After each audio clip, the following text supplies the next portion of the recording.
وفات ہو جائے نا کسی کی، گرمیوں کے دن ہو، 4 گھنٹے کوئی نہیں گزارتا، برفوں کے بلاک لگا کر پنکھے چلاتے ہیں، بند رکھتے ہیں ٹھنڈی جگہ پر، اور برفوں کے بلاکوں کے باوجود شام نہیں پڑتی کہ جسم کا رنگ متغیر ہو جاتا۔ ہم نے درجنوں جنازے ایسے دیکھے، رنگ متغیر ہو جاتے ہیں، بدل جاتے ہیں۔ جب روح نکل جاتی ہے جسم سے، روح اس وقت جسم کے اندر نہیں ہوتی، خالی جسم ہوتا ہے اس لمحے، خالی جسم، روح نہیں ہے۔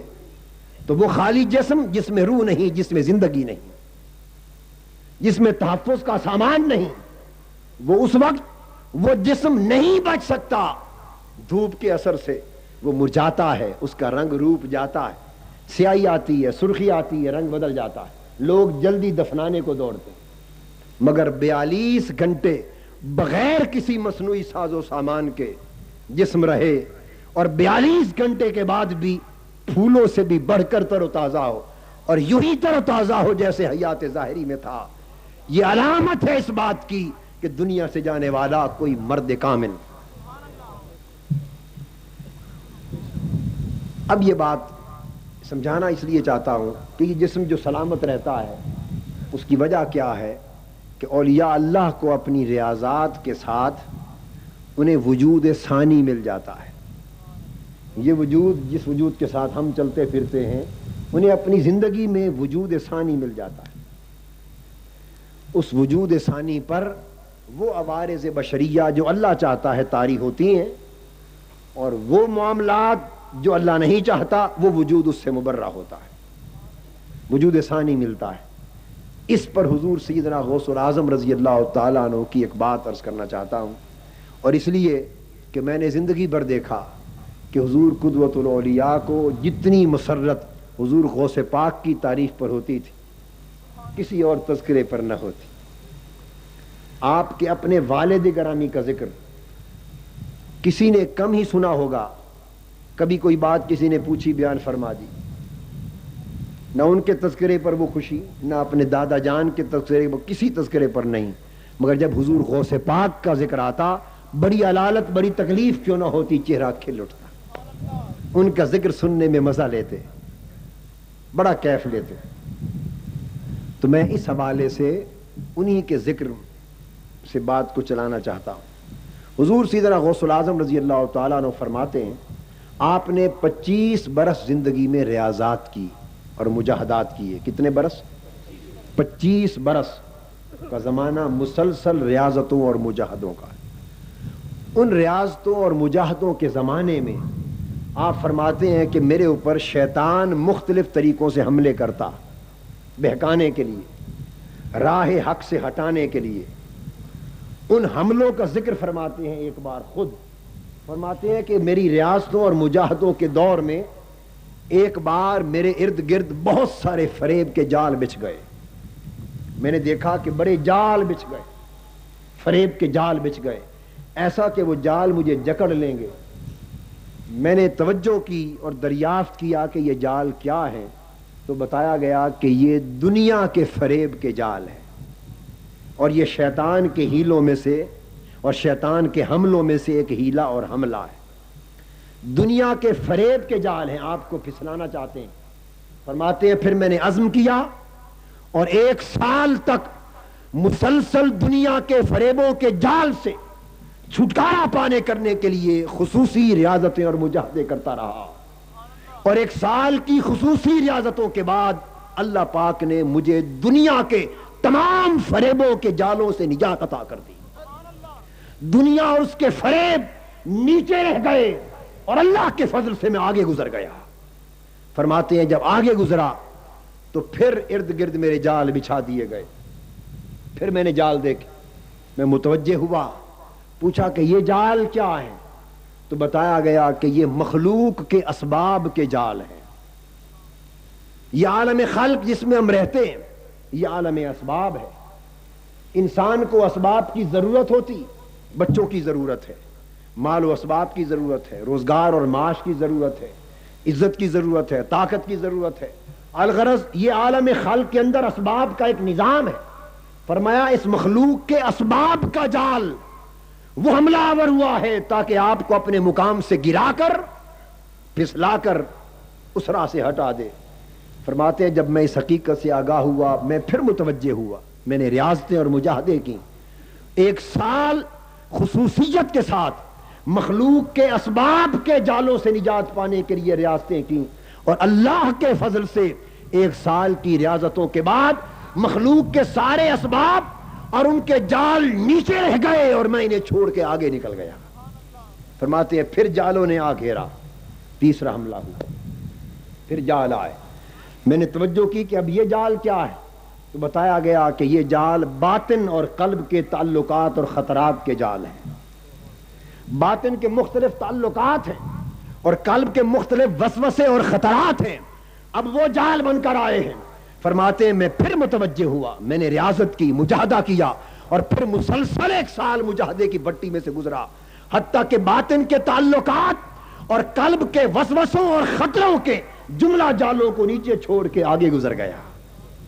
فرماتے ہیں آخر پہ پھر جال بچھ گئے۔ میں نے پوچھا کہ یہ جال کیا ہے، وہ بتایا گیا کہ یہ ابھی آخری جال رہ گیا ہے، نفس کی بیماریوں کا جال، نفس کی بیماریوں کا جال۔ انہوں نے آ گھیرا، میں نے پھر توجہ کی، ریاضتیں کی، مجاہدے کیے، اور مسلسل 1 سال تک ریاضتیں مجاہدے کرتا رہا۔ بالآخر اللہ رب العزت نے مجھے نفس کی تمام بیماریوں سے نجات عطا کر دی۔ نفس شکست خوردہ ہو کر میرے سامنے گر پڑا، دنیا کے فریب شکست خوردہ ہو کر غوثیت مآب کے سامنے گر گئے، باطنی اور قلبی وسوسے شکست خوردہ ہو کر گر گئے، عالم خلق کے اسباب اپنے جملہ فریبوں کے ساتھ شکست خوردہ ہو کر گر گئے، نفس اور نفس کی ساری بیماریاں ہار مان گئیں، گر گئیں۔ فرماتے ہیں میں آگے گزر گیا، اور اب اللہ نے مجھے وہ رتبہ عطا کیا کہ میرا وجود پیچھے رہ گیا اور میں آگے اس کو چھوڑ کے نکل گیا۔ فرماتے ہیں میرا وجود بھی پیچھے رہ گیا۔ فرماتے ہیں اب میں مفرد ہو گیا، اب میں تنہا رہ گیا۔ اس عالم تنہائی میں میرا نفس تو درکنار، میرا وجود بھی میرے ساتھ نہ تھا۔ میں نے وجود کا جوڑا بھی اتار پھینکا، وجود کی خلط بھی اتار دی، وجود بھی چھوڑ دیا اور تنہا آگے نکل گیا۔ فرماتے ہیں جب وجود سے نجات پا کر میں آگے تنہا گیا تو سب سے پہلے میرے سامنے باب توکل کھولا گیا، باب توکل، توکل کا دروازہ۔ میں نے چاہا کہ اس میں سے گزروں، میں نے دیکھا کہ اس میں بڑی رکاوٹیں کھڑی ہیں، بڑی رکاوٹیں کھڑی ہیں۔ پھر میں نے محنت کی، ریاضت کی، مجاہدہ کیا، سو اللہ کے فضل سے رکاوٹیں دور ہوئیں اور میں باب توکل سے گزر گیا۔ فرماتے ہیں باب توکل کے بعد میرے سامنے باب تسلیم لایا گیا، اس میں پھر رکاوٹیں تھیں، میں نے پھر محنتیں کی، ریاضتیں کی، مجاہدے کیے، وہ رکاوٹیں اللہ کے فضل سے دور ہو گئیں اور میں باب تسلیم سے آگے گزر گیا۔ آگے گزرا تو مجھے باب قرب کے سامنے لا کے کھڑا کیا گیا، وہاں پھر رکاوٹیں تھیں، میں نے ریاضتیں کی، اللہ کا فضل میرے شامل حال ہوا، رکاوٹیں دور ہوئیں اور میں باب قرب سے گزر گیا۔ فرماتے ہیں آخر پہ پہنچا تو مجھے باب فقر کے سامنے کھڑا کر دیا گیا۔ باب فقر کے سامنے، فقر کے دروازے کے سامنے بڑی رکاوٹوں کے انبار تھے، بڑی رکاوٹیں تھیں۔ فرمایا میں نے ریاضتیں کی، مجاہدے کیے، اللہ کے فضل سے رکاوٹیں دور ہوئیں، میں گزرتا گیا۔ فرماتے ہیں باب فقر سے گزرنے کے بعد جو جو آگے گیا تو مجھے عزت ملتی گئی، جو جو آگے گیا تو مجھے قرب ملتا گیا، جو آگے گیا تو مجھے منزلت ملتی گئی، جو آگے گیا تو بلندی ملتی گئی، جو آگے گیا جو اللہ پاک میرے حال کو بہتر سے بہتر بناتا گیا۔ اور فرماتے ہیں کہ جب میں ان تمام دروازوں سے آگے گزرا میں تنہا تھا، تب جا کر مجھے اللہ نے ایک دوسرا وجود عطا فرمایا۔ وہ وجود پہلے چھوڑ آیا تھا، پہلے دروازے سے گزرنے سے بھی پہلے اپنا وجود چھوڑ آیا تھا، اور چاروں دروازوں سے گزرنے کے بعد اب اللہ نے مجھے وجود ثانی عطا کیا۔ کیا؟ وجود ثانی عطا کیا۔ اب جو وجود ثانی ملا، نہ وہ قدم اپنے قدم ہیں، نہ وہ ہاتھ اپنے ہاتھ ہیں، نہ وہ جسم اپنا جسم ہے۔